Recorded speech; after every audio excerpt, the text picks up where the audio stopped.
dia, boa tarde, boa noite, meus caros ouvintes. Sejam muito bem-vindos a mais um episódio do Papo Solto. E no episódio de hoje nós temos Sofia Ribeiro. Oi, tudo bem? Yudi Ravel. Eu mesmo. E sua apresentadora Laís Lima. No episódio de hoje nós vamos discutir sobre as desigualdades sociais no mundo contemporâneo. E vamos debater um pouco sobre como elas afetam no nosso dia a dia e como persistem. Então bora lá, puxa a vinheta!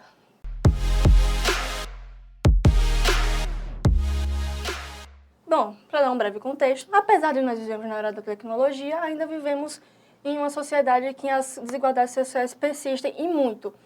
E ela aparece de várias maneiras, tanto na forma da educação, quanto em saúde, moradia, em saneamento básico e também, consequentemente, já que estamos vivendo no capitalismo informacional, também temos a desigualdade digital. Bom, vamos começar discutindo pela mais vista no mundo todo, que seria a desigualdade de renda, a de riqueza, o financeiro. Bom, nós sabemos que vivemos num sistema capitalista que infelizmente se alimenta das desigualdades em geral, mas principalmente do acúmulo de riqueza. Nós sabemos que, por uma pesquisa feita na Oxfam, em 2024, eles descobriram que apenas 1% dos mais ricos acumulam mais de 50%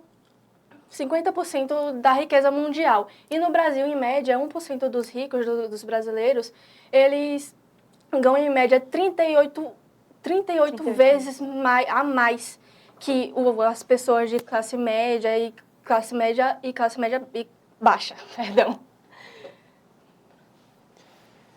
A desigualdade é bem visível aqui no Brasil, porque dá para perceber em zonas periféricas, em áreas de periferia, que eles tentam lutar pela igualdade social, mas não é vista. Querendo ou não é vista. Porque tem vários movimentos de rodas e tals que tentam deixar a igualdade social, mas que não são vistas. Sim, e esse modelo de concentração ele se agrava por conta das políticas econômicas que a favorecem. Infelizmente, em vez de favorecer o trabalhador, acaba favorecendo o dono da empresa, que geralmente não faz nenhum tipo de trabalho ou se sujeita a trabalhos precarizados, que infelizmente existe muito no Brasil. Dentro da nossa própria cultura mesmo, a arte em si, a música, já consegue destacar como é grande a desigualdade e como muitas pessoas passam por extrema necessidade que muitas vezes as redes não mostram a realidade de si. E é nisso aí que as músicas de periferia focam. Muitas músicas da periferia são criminalizadas por citar facções, mas na verdade só estão falando sobre a vida na favela. E uma injustiça que é muito visível hoje em dia é Racionais, que é muito chamado de música de bandido, de muita coisa, mas que na verdade eles cantam contra isso, não a favor disso. Artigo 57, tem o álbum deles que é Sobreviver no Inferno. Pô, tem uma porrada aí de música aí deles que fala contra o crime, mesmo assim a galera fala que é música de bandido. Olha. Persiste em dizer que seria de bandido justamente porque vem de pessoas, de minorias no Brasil. Então, por conta disso, vem da favelização. Interpretações erradas. Porque também, hoje em dia, existem alguns MCs que fazem a apologia ao crime. Tem. Porque tem a diferença de você fazer a apologia ao crime e tem a diferença de você mostrar a realidade do que acontece dentro do crime. Muitas pessoas não conseguem diferenciar isso e acabam generalizando, dizendo que todas as pessoas que vivem nessas comunidades fazem apologia ao crime e são bandidos, e por isso que são descriminalizados. Isso aí chega a dar uma... de falar. Porque, é muito visível isso, de, tipo, da galera tentando lutar contra e todo mundo generalizando, dizendo que é todo música de... Oi, rapaz... Bom, esse modelo de concentração ele se agrava com políticas econômicas, obviamente, que favorecem grandes corporações e com falta de distribuição justa para as grandes fortunas. Isso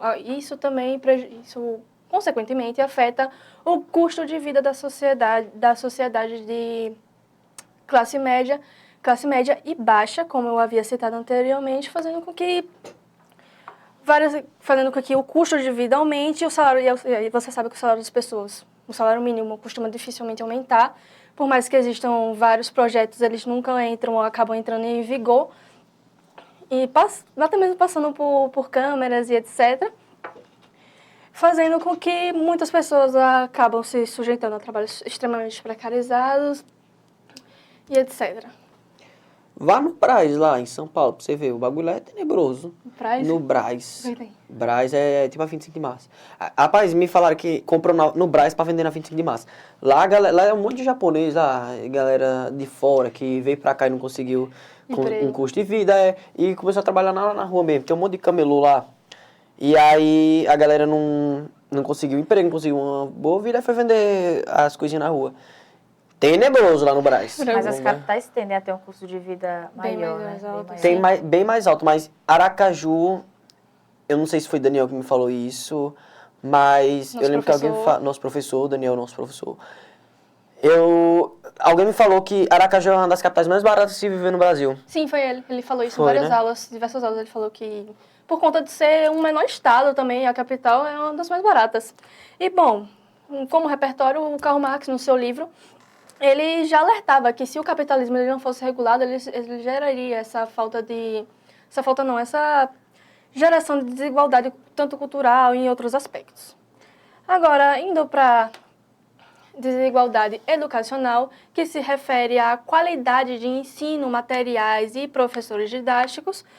Bom, nós sabemos que existe muito dessa desigualdade entre escola pública e escola particular, por exemplo. Nas escolas particulares, nós recebemos dos melhores livros, das melhores estruturas, nós temos professores extremamente qualificados e nas escolas particulares, normalmente, nós vimos precarização, tanto na estrutura física quanto na falta de organização. Nas públicas, né? Nas públicas Tanto nas faltas de organização, falta de estrutura e também nos materiais didáticos. Também temos que vivemos num país que, infelizmente, o salário do professor não é muito agradável, por dizer assim, sem querer, né? Desmerecer ninguém. Não é agradável. Então, frequentemente existem várias greves que acabam impactando na aula dos alunos. E também, para quem acompanha muitas redes sociais, vê que no TikTok e no Instagram, muitas pessoas de escola pública reclamam que os próprios colégios públicos não dão ênfase no Enem. Eles só dão em outras provas que, normalmente, vestibulares, que tem que pagar e que a maioria das pessoas não tem condições. Eu estudei na escola pública, quando morava no Piauí, e é bem, assim, totalmente diferente da escola particular e a escola pública. Tem muita história pra contar de escola pública. Pô, no primeiro dia de aula, o aluno chegou e deu uma cabeçada na lâmpada, pocou a lâmpada. Oxente. Primeiro dia de aula, parceiro. Primeiro dia de aula. Que organização... Chegou do intervalo... Isso aí é aluno, pô. Não, mas é tipo... falta de ética mesmo. O aluno chegar Sim, você está se referindo às aulas de ética. Não, os alunos mesmo. Ok. Pô, velho.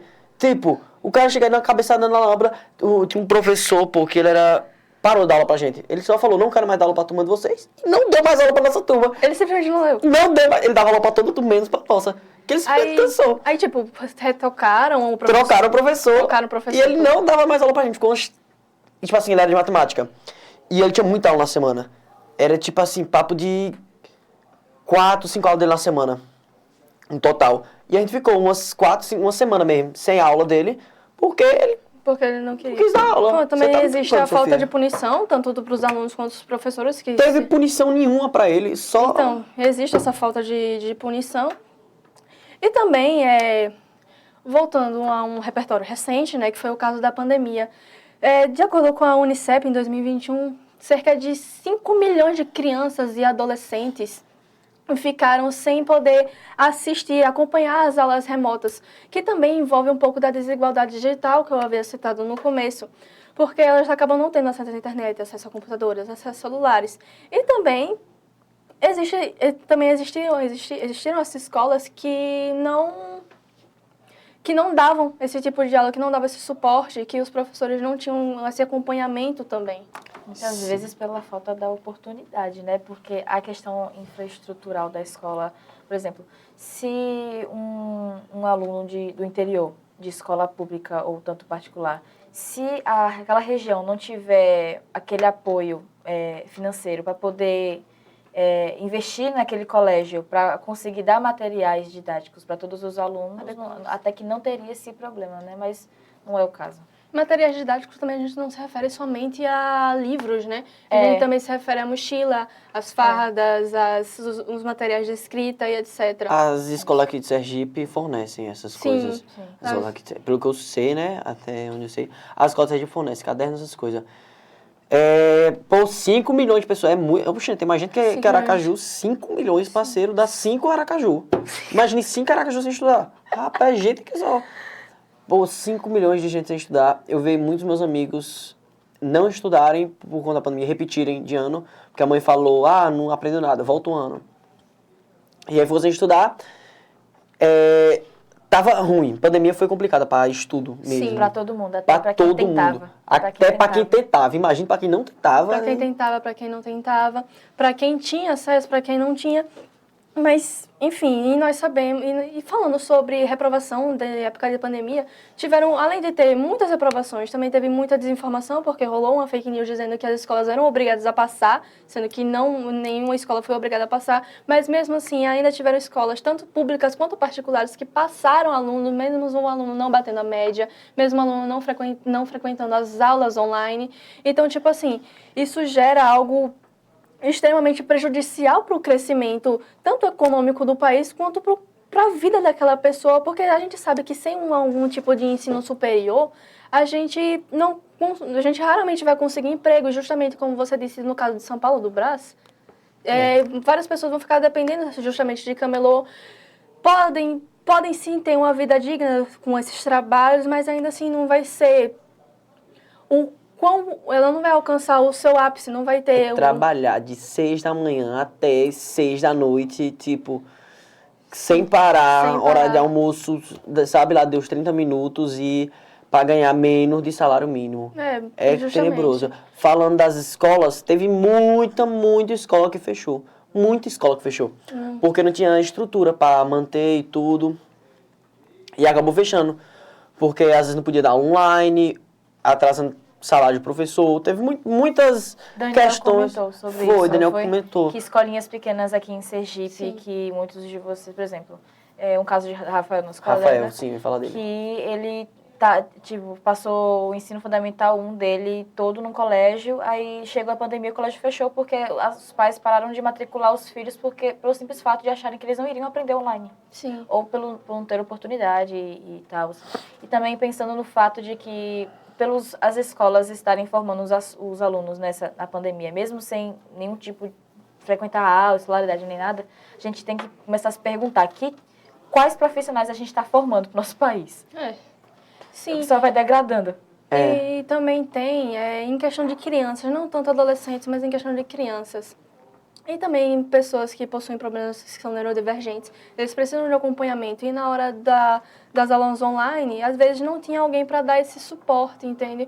Os pais tinham que trabalhar de alguma forma, por mais que não pudessem fazer aglomerações ou ser trabalho presencial, eles tinham que ir, porque, voltando ao assunto do trabalho precarizado, né? E também... crianças e pessoas neurodivergentes, vou recapitulando, não tinham essa condição de ter alguém ali a toda hora monitorando para ver se estava fazendo certo, para ver se tem acompanhamento. Professores também, professores não profissionais não acabavam tendo paciência com esse tipo de aluno, entende?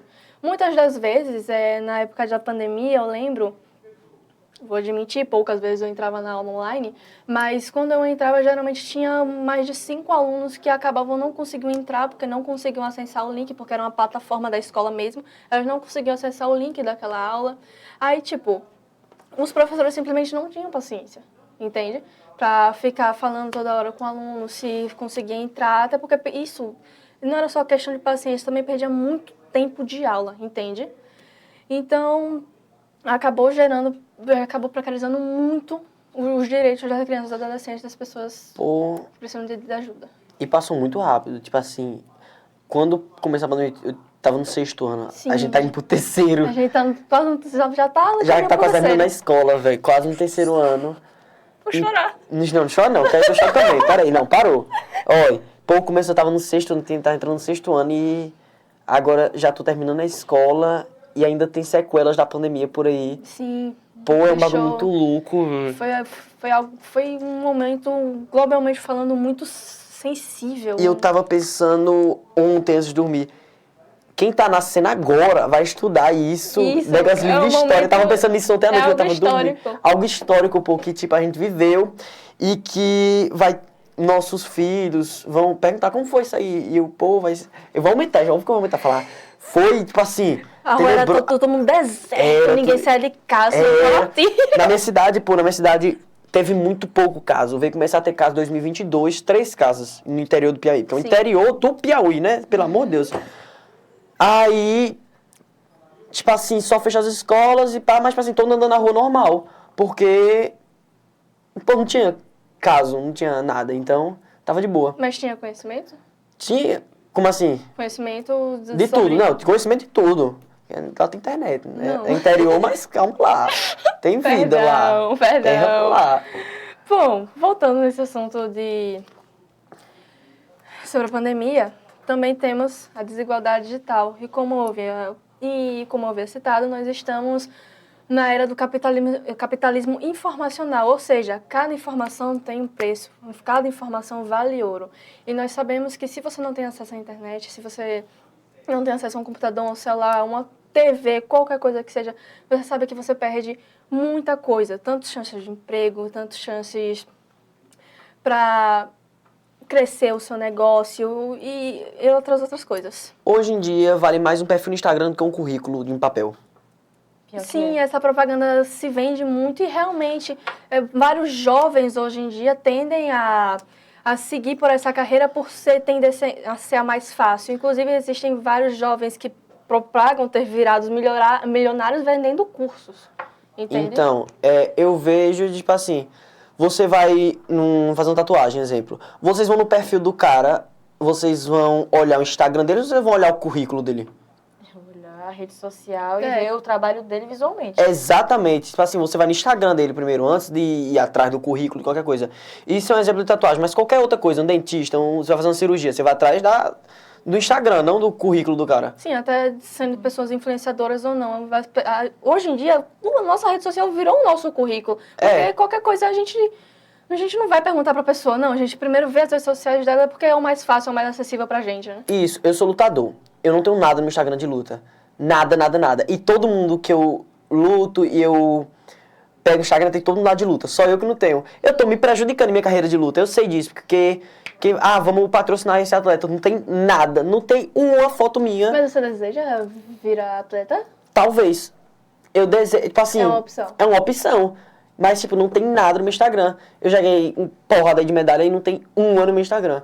E eu vou abrir pra cima dos meus amigos? Medalha. Bom, você poderia Foto investir, medalha. né? Poderia investir. Porque as pessoas não vão atrás saber, perguntar, pedir um currículo meu. Vão pedir o Instagram pra saber. pedir currículo é foda, né? Pedir É, as Pedir as medalhas, Pedir as medalhas. Vou pedir no Instagram, óbvio. Vai professora Garça no Instagram. E, bom, a internet antigamente era para as pessoas mais ricas, né? Era considerado um luxo. Mas agora, ultimamente, no capitalismo informacional, Todo virou um mundo tem direito... internet. Hã? Todo mundo hoje em dia já tem acesso à internet. Todo mundo. Não, todo mundo não, Não quero generalizar, mas nosso ciclo em si. Nosso né? ciclo em sim, si. obviamente, somos de classe média, nós temos acesso à internet, mas... A grande hoje- maior parte, Sim, vamos a falar grande assim. maior parte. E antigamente isso era um luxo. Agora, hoje não. Hoje é literalmente um direito básico para você conseguir Isso que eu poder queria viver. falar. Eu me interpretei, eu falei errado. Não interpretei, falei errado. Não é todo expressou mundo... mal. Exatamente. Não é todo mundo que tem acesso à internet, é porque hoje em dia virou uma coisa básica. E também nas regiões periféricas, né, costuma ser bem desigual o acesso à internet. Demais. Por conta de satélites também, né? Sinais. Demais. Tem lugar em áreas periféricas que não pega sinal. Bom, não é à toa que a ONU, em 2021, ela declarou que o acesso à internet deve ser tratado como um direito humano essencial, né? E também no documentário, no documentário Dilema das Redes, tem na Netflix, foi lançado em 2021, ela mostra como as plataformas também criam desigualdades entre si, dentro delas. Geralmente excluem certos grupos, afastam certas minorias. Tem como é o nome? era não sei, eu esqueci agora, me fugiu a palavra, mas a era do cancelamento, pronto, a era do cancelamento. Muitas pessoas acabam sendo injustiçadas na internet, outras não, né, acabam sendo culpadas realmente. Mas, tipo, hoje em dia a internet virou uma arma. Hoje Realmente. em dia... Falei. Realmente. É porque eu lembro de Daniel sempre me perguntando sobre as três documentários que ele sempre diz. Tipo, Sim. por exemplo, um deles é o Dilema das Redes, que ele fala exatamente sobre esse tipo de assunto. É a questão da visibilidade das informações o tempo todo. E é isso. Eu esqueci o que eu ia falar agora. Eu acho que eu ia falar... Ah, lembrei. A internet hoje em dia tá virando discurso de ódio. Tipo, todo mundo tá se expressando ódio lá. E que isso é muito perigoso, porque muitas pessoas... Perigoso e bom mesmo dizer, que muitas pessoas estão mostrando quem realmente são. E muitas pessoas estão sendo culpadas, sendo que são inocentes. Mesmo uma verba que é a sua. Que muitas pessoas, às vezes, são acusadas de coisas que não fizeram. E por conta de, tipo... Um influenciador pode destruir a vida de uma pessoa. Sim. Exemplo, não vou citar o nome, né? Mas uma página... Sim, a gente não é famoso, posso citar nome, né? Choquei.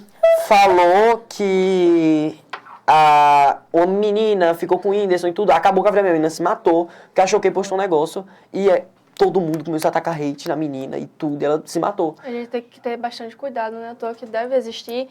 E também, novamente, voltando a esse assunto, existem vários protocolos em processo para conseguir segurar as redes, mas infelizmente os nossos políticos atualmente são inimigos do povo e acabam deixando assuntos importantes que deveriam ser tratados na presidência, na Câmara dos Deputados, deixam de tratar assuntos importantes para tratar coisas bestas, como, por exemplo, foi a PEC da blindagem ultimamente. Posso falar? Pode. Que tinha visto um vídeo muito interessante até sobre a CPI dos pancadões. Né, que Eu vi isso aí. Muitas das vezes os deputados, os vereadores que estão lá, eles focam muito a questão da visibilidade. Não está focado em discutir e debater sobre o real problema, e sim falar só para gerar um cortezinho e postar na internet. E tirar o direito daquela pessoa que está lá para resolver o problema e meio que não ajuda, né? Porque o certo, o ideal seria que todas as pessoas se ajudassem. Só que nem todo mundo se ajuda. E por isso que o Brasil tá desse jeito. Sim. Até os políticos estão se vendendo pra internet. Falando em cortes que você tinha citado, por exemplo, bombou esses vídeos, esse tipo de vídeo, tipo, de 30 pessoas versus uma. Isso.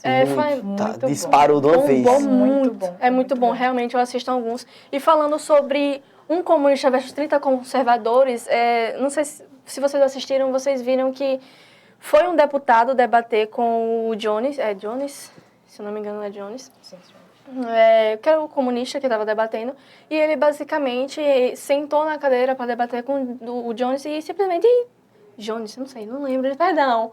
Enfim, ele basicamente sentou, não deu um bom dia, não deu uma boa tarde, ele simplesmente virou, olhou para a câmera, começou a falar suas ideias, começou a debater e, tipo, assim que o comunista percebeu, que eu tô esquecendo o nome dele, meu Deus. O comunista percebeu, ele começou a querer cortar ele, porque ele viu que a única intenção dele não era debater, não era trazer algo, agregar algo pro público, mas sim fazer cortes para engajar a sua votação. Ele é deputado, se não me engano, para ele ter mais votações. Assim que ele viu, ele já cortou. Muitas pessoas fazem. É porque a galera, eu mesmo, tenho preguiça de achar aqueles 30 pessoas e tal. Eu só vejo, assim, os cortes, Então, isso, eu sou um exemplo disso, de quem vai pelos cortes.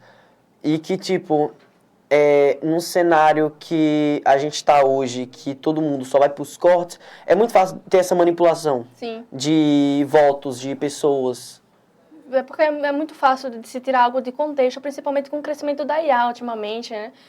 É muito fácil de manipular um vídeo, fazer com que a pessoa está falando outra, etc. Mas também tem as pessoas mais intencionadas que falam uma coisa na hora do vídeo, mas postam dando a intenção de ser outra, e as pessoas não vão procurar saber a informação correta sobre aquilo. Esse E chato. assim a gente procura, vai investigando de que o brasileiro e toda a população mundial está emburrecendo aos poucos. Sim. Esse chat GPT vai demorar um ano ainda, vocês vão ver. Falando, olha que dia é hoje, 8 ou é 7? 8. 8 de outubro de 2025. Vão dominar aí, vai dominar o mundo, vocês vão ver. Vocês vão estar vendo esse vídeo dia 19. Mas enfim, vai dominar. É por isso que eu peço obrigado pra ir logo. Eu também. Tem que pedir. Também. Poupar, sei lá. Falando... Pode continuar. Não, que eu queria falar sobre que a gente deveria muito incentivar o uso da leitura. Sim. Principalmente para o ensino infantil, porque... Realmente, eu não leio. É uma mania que eu tenho vergonha de falar. Eu não leio, mas eu preciso ler. Eu preciso começar a ler. Gente, Isso começa desde a infância, primeiro de tudo, porque os pais, tipo, incentivar a leitura, sei lá, não sei, assim, sabe, eu sei. Só que, assim, forma um senso crítico na criança, consegue... Oxi, tem um... Arrepio, sei lá. Ixi, esse espírito... Crendo se pai. Aí, assim... Desenvolver o senso crítico. Sim, desenvolver o senso crítico da criança, procurar saber estudar. Por mais que, o caso de Yuri, por mais que ele não goste de praticar leitura, ele pode assistir vídeos, porque existem outros meios de estudar. Existem outros meios de você procurar ter mais É conhecimento. isso que eu faço. Entendeu? Aham. Faço. Faz? Não faço, depende da área. Se eu me interessar pela área, eu estudo. Você pode perguntar muitas coisas que eu sei. Os caras é moleque. Falando voltando um pouco em desigualdade de renda, porque eu lembrei desse assunto de cortes, eu vi um corte no TikTok, eu tô pra assistir um vídeo sobre esses 30 versus 1. Basicamente era, se eu não me engano, era um conservador falando que desigualdade social não existia. E, sinceramente, eu não sei como que a pessoa tem capacidade de olhar numa câmera e falar que a desigualdade não existe, sendo que existem tantos dados, existem tantas Não precisa de dado. Você sai na rua. Vá no centro. Justamente. Vá no centro e vá na ver. Aruana. Você precisa ver o centro e a Aruana, como é diferente. Aruana, você vê, tipo assim, vai andando ali para Aruana de boa. Você vai no centro, o esgoto, céu aberto mesmo. Tipo, você vê a diferença, assim, não só nisso, em tudo. Sim, então, justamente, você falou tudo. Zona Sul pro centro. É totalmente diferente. Não precisa de dados, exatamente. Totalmente diferente. Você sair na rua já é. Você olha de um lado, tem uma mansão. Você olha do lado, tem um morador de rua. Você quer mais diferença que isso? Não existe, justamente. A pessoa que vive dentro da própria bolha, não quer. Ela não quer, porque Ela é simplesmente não visível, quer. mas ela só Eu não me quer. estresso com esses assuntos, bicho. Eu fico... porque tipo... Fale, desculpa, eu interrompi. Não, você pode continuar. A pessoa se fecha a desacreditar que existe desigualdade social. Que, tipo, se ela tá bem, tá todo mundo bem. Olha que pensamento é esse, mano? Pelo amor de Deus, velho. Olha pro lado, velho. E ele ainda, tipo, falou pra uma mãe, uma mulher negra, de que vem de periferia, que, tipo, ela trabalha em 3 empregos, se eu não me engano. O marido dela, no caso, trabalha também em 3 empregos. Ela mal consegue sustentar os filhos, ela não tem condições de colocar os filhos numa escola particular para ter um ensino bom. Então, tipo assim, sei lá, é muito impactante como uma pessoa vive numa própria bolha e ainda tem coragem de olhar pra cara de uma pessoa, claramente uma minoria, e dizer uma coisa dessas, entende? É extremamente revoltante. Realmente. Eu vou me calar, tá Não, bom? fale. Já falei. Não, já falei demais. Porque, eu vou ficar só repetindo a mesma coisa. Porque, isso me dá muita raiva de gente falar que não tem desigualdade social, que, tipo... Que raiva! Mas vamos mudar o assunto. E eu conheço pessoas assim. Eu conheço pessoas Véi, assim. quando eu vejo esse tipo de pessoa, eu já corto logo, tô com esse tipo de contato. Tipo, eu conheço pessoas assim que pra ela é tudo mil maravilhas. Nossa. A pessoa tem minha idade, o cara tem minha idade e é como se ele tivesse 12 anos, pô. Nossa, sim.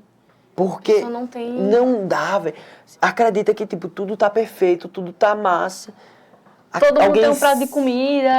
Alguém, tipo assim, se matando lá dele, se enforcando, se esguelando lá e a pessoa tá tudo massa. Tem até uma frase que é assim, que a sua realidade não é a mesma do que tá do seu lado. Não é a mesma. Não condiz, os problemas são diferentes. Essa é a importância de estudar, pessoal. Pois é, vamos estudar, galera! Nisso eu estudo, parceiro. Isso aí eu estudo pra caralho. Bom, agora vamos falar sobre a desigualdade de saúde e de moradia. Essas desigualdades, elas aparecem no acesso a atendimento ao médico, saneamento básico, segurança habitacional e infraestrutura urbana. Voltando ao assunto da pandemia, quem tinha boas condições financeiras de ter um médico em casa, de ter um bom espaço em casa, conseguia se cuidar, mas quem não tinha um bom espaço em casa, uma boa infraestrutura, quem dependia exclusivamente do SUS, que acabou morrendo na fila de espera, que até que pode esperar um exame simples por anos, meses, entende? Então, Muitas e também vezes porque favorece aquele que é mais rico, principalmente sim, isso. obviamente. Sobre a Covid... Ah, falei. Não, pode. Sobre a Covid, tem uma história minha muito assim, porque, tipo, eu tava viajando pra Luiz Correia, no Piauí, e aí tava toda minha família. Foi, né, eu com meu pai, meu pai, beleza. Aí na volta já tava todo mundo... Não, a gente parou em Teresina, de Picos, Teresina pra Luiz Correia, porque a gente ia buscar 2 tios meus. Aí a gente foi lá, buscou, eu fui a primeira pessoa a abraçar meu tio. Aí no outro dia ele se sentiu mal, a gente dormiu lá em Teresina pra ir no outro dia. Ele começou a se sentir mal, fez o teste de Covid e deu positivo. A gente fez, todo mundo deu negativo, beleza, vamos pra Luiz Correia. Na volta de Luiz Correia, já tava todo mundo passando mal também. Fizemos teste de novo, deu todo mundo positivo, menos eu, dei negativo. Eu fui pra rodoviária que eu ia voltar com minha avó, pra Picos do Piauí, que era a cidade que eu morava. Beleza, eu fiquei na casa de minha avó durante um tempo, porque meu pai tava com Covid. Aí, uma semana depois, mais ou menos, minha avó começou a se sentir mal. Fez o teste de Covid, deu positivo. Eu fiz, deu negativo. Fui pra Fronteiras do Piauí, a cidade de minha mãe. Fiquei um tempo com minha mãe. É imune, é? Minha mãe, depois de uma semana mais ou menos também, começou a se sentir mal, fez o teste, deu positivo, eu fiz o teste de novo, deu negativo. Fui pra casa da minha tia, aí depois disso parou. Eu não peguei, mas eu transmitia. De alguma forma, eu não sei Talvez como. ele só não tenha tido os efeitos colaterais, ele pode ter... Não, eu fiz mas o ele fez o teste, teste. eu fiz todos os testes. Ah. Eu não peguei Covid e eu transmitia. E aí eu via toda a minha família pegando Covid, todo mundo assim, sufocando e eita, o que é que eu faço agora aqui nessa... Fica sozinho. O que é que eu faço aqui? E também, nessa época, teve muitas desinformações, né? Teve até informações sobre a vacina, que eles transformavam pessoas Em Jacaré. Em Jacaré, hoje em dia tá lá, Lacoste andando no meio da rua. Diga aí. Aí, mano, tipo, teve essas desinformações também, disse que as vacinas eram prejudiciais, sem ser essa exagerada que deram, né? Mas, enfim. E eu, tipo, meus pais não vêm, então eu vou falar. Eu fiquei muito frustrada porque eu não pude, meus pais me proibiram de tomar vacina porque acreditaram nessas fake news. Então, tipo, eu só tomei... Virar jacaré? Hã? Sem virar jacaré. Juro. Aí, mano, eles acreditaram nessas fake news de que fazia ruim, de que era prejudicial. Então, tipo, eu só tomei uma dose e eu fiquei extremamente debilitada na pandemia. E mesmo assim, eles acreditavam nas abobrinhas que o ex-presidente falava. Então, assim, era muito... Tomei 2 doses. Eu também. Eu fiquei tão frustrada com essa situação, porque, tipo, eu tenho condições, sabe? Uhum. E eu não posso tomar por ignorância e desinformação das pessoas, que as pessoas espalham. E Já aí é. eu fico pensando, caralho, por que que... Opa, de boa? Aí eu fico pensando, poxa, eu não consigo. Eu não consigo. E essas pessoas que não... Eu consigo, mas eu não vou por conta de proibição. Imagina essas pessoas que não querem e não conseguem. E já vai a parte da informação de novo, que é da pauta passada. Sim. Da internet. Oi. Complicado, essas fake news. E também... Fake news é que nem fofoca. Juro. Aí, voltando pro saneamento básico, né? Oi. O saneamento básico afeta diversas coisas. Ai, meu Deus, quase caiu um negocinho aqui. Vou colocar aqui no meu bolso. Afeta em diversas coisas, sabe? Aí, nisso aqui, eles afetam em diversas coisas. Tem várias pessoas que acabam não tendo acesso, por exemplo, ao básico, que é água, por exemplo. Muitas pessoas acabam pegando águas de rio, águas maltratadas, ou que não tenham condições próprias para consumir, para se banhar e etc. E tipo, isso é direito humano básico, globalmente falando. Lá em Fronteiras do Piauí, eu morei num bairro que não é gueto. Lá é sinistro no gueto. No gueto, lá o negócio é, tipo assim, tem uma amiga minha que ela morava também no gueto, só que ela se mudou. Mas ela morava lá no gueto quando ela era criança e, tipo, do lado da casa dela. Do lado, tipo assim, tinha ao lado da casa dela tinha um esgotão aberto lá e, tipo, saneamento básico não tá tendo, né? E em áreas periféricas, que o gueto é uma área periférica, e lá em Fronteiras do Piauí, no interiorzinho, tem áreas periféricas. Imagina em capitais, né? Sim, interiores tem áreas que não são... Tem saneamento básico, capitais, aí é que vai ter mesmo. Mas lá eu via muito disso, de não ter muitas coisas. Às vezes faltava água, às vezes faltava luz, às vezes faltava tudo. E bom, Que bom não. Não, e bom. Ah, tá. E bom. Bom, bom. tá. Tá? Quero bom. comentar muito sobre um filme, acho que ele já foi pro Oscar, que se chama Parasita. Já ouviram falar? Sim. Já. Eu Já não assisti. Não é bom, né, o filme? Nunca Bom, assisti, eu vou ter que assistir. Ele aborda muito sobre a questão da desigualdade social. O filme em si, ele já tem uma temática, já foca em cada detalhe simplesmente para dividir as classes sociais de cada uma das pessoas, os ricos e os mais pobres. Tem uma cena muito famosa que eu usei como repertório na redação sobre os moradores de rua, daquela relação de Flávia que a gente fez em sala. Sim. Que tem uma cena específica de um filme em que tem uma chuva muito forte na região lá da Coreia. E as pessoas que estão naquela mansão estão lá falando, nossa, essa chuva limpou a cidade, deixou o ar mais limpo, enquanto as regiões com uma infraestrutura mais baixa, onde não tem foram muito prejudicadas, alagaram as casas, perderam os eletrodomésticos, a moradia, né? Fica tudo alagado e assim, o filme realmente destaca sobre a questão da desigualdade e qual é o nome? Prestar atenção em cada um dos pontos de vista. Sim. Para finalizar, como repertório, a OMS, a Organização de Saúde Mundial, ela define a saúde como um estado completo de bem-estar físico, mental e social, e não apenas uma ausência de doença. Então, nós temos que ter consciência de ir atrás dos nossos direitos para poder ter, no mínimo, uma vida digna, que é o que todo ser humano merece, né? E, bom, no episódio de hoje, nós discutimos com vocês os tipos de desigualdades sociais mais persistentes no mundo contemporâneo e que tal você compartilhar com nós as suas ideias. E, bom, o episódio de hoje foi isso. Eu espero muito que vocês tenham gostado, meus caros ouvintes. E esse é o último podcast? Talvez esse seja o último, infelizmente, mas não sabemos ainda. Mas é o último nosso, né? Bom, é o último deles. Valeu, pessoal. Foi um prazer estar aqui no Papo Solto do Espero ver podcast. você em mais um episódio. É Beijos. isso, família. Abraço. Um prazerzão estar com vocês, viu, família? Até a próxima, Valeu. viu?